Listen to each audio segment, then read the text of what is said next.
Hi, it's Jolene from Yummy Inspirations, and today I am going to talk you through my favourite ways to use some ripe bananas. I have a whole lot of bananas. At the moment, bananas are really cheap here in Melbourne, and we keep going through them, and they keep being a whole lot of ripe ones in our fruit bowl. So I'm going to talk you through some of my favourite ways to use ripe bananas. The first way is banana pancakes. I shared a recipe a couple of weeks ago for 2-ingredient banana pancakes. I will link to it down below. It really just needs one ripe banana and a couple of eggs, and you got banana pancakes.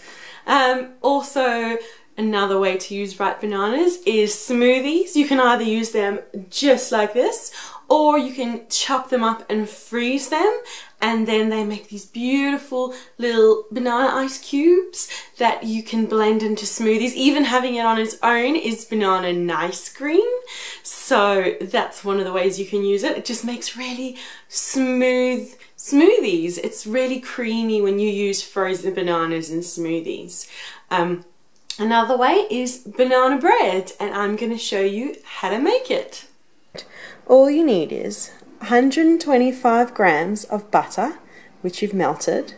You need 1.5 cups of plain flour, half a cup of sugar, I like raw sugar, a teaspoon each of cinnamon and vanilla, 2 eggs, which we're going to beat, and a whole lot of mashed banana. There was a couple of really spotty bananas in my fruit bowl, and what I've done is just mash them up. So this is 2 really large bananas.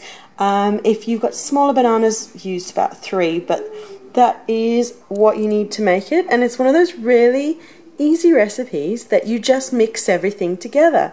So we've got the butter in the bowl, and we're just going to mix in the sugar. First, you're going to want to pour in your sugar and stir it in until it's nice and dissolved. Don't want any lumps of sugar, so stir it in until it's really nice and dissolved.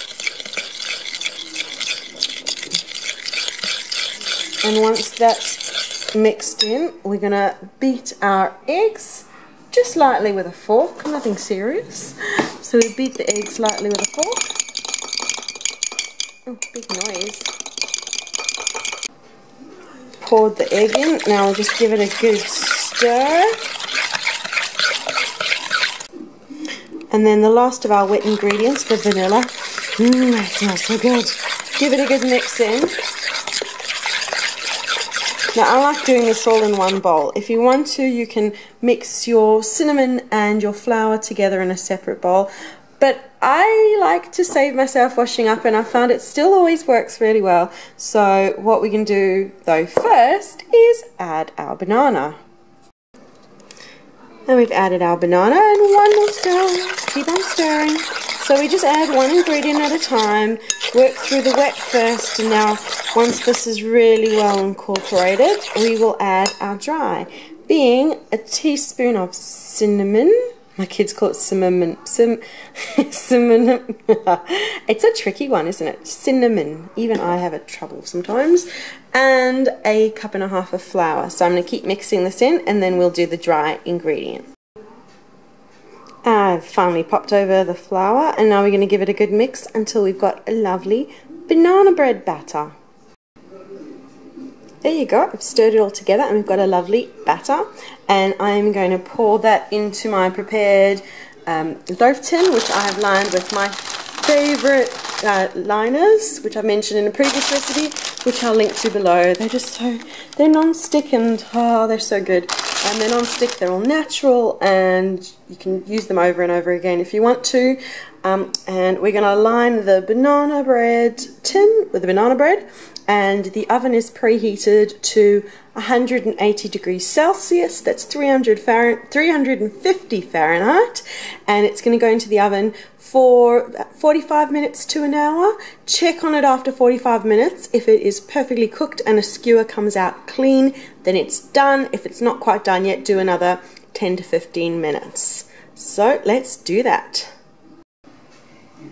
Right, the oven is ready, and the banana bread is going to go in the oven now. The banana bread's been in the oven for 45 minutes. The skewer has come out clean and it is perfectly cooked. So now I'm going to allow it to cool in the tin, and then I will remove it to a plate, cut it up and enjoy it with the family. And my final way to enjoy ripe bananas is banana bread French toast. Now either you can use the banana bread that we've just made and soak it in a little bit of egg and then fry it up and you've got banana bread French toast.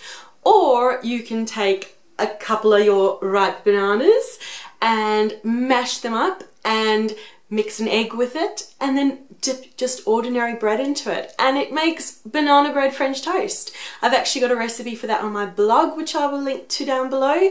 And there you go. That's a whole heap of ideas for when you have a fruit bowl full of ripe bananas. I hope you've enjoyed this video. Thanks so much for watching. If you liked it, give it a thumbs up and subscribe because I've got lots more yummy ideas to come. Thanks.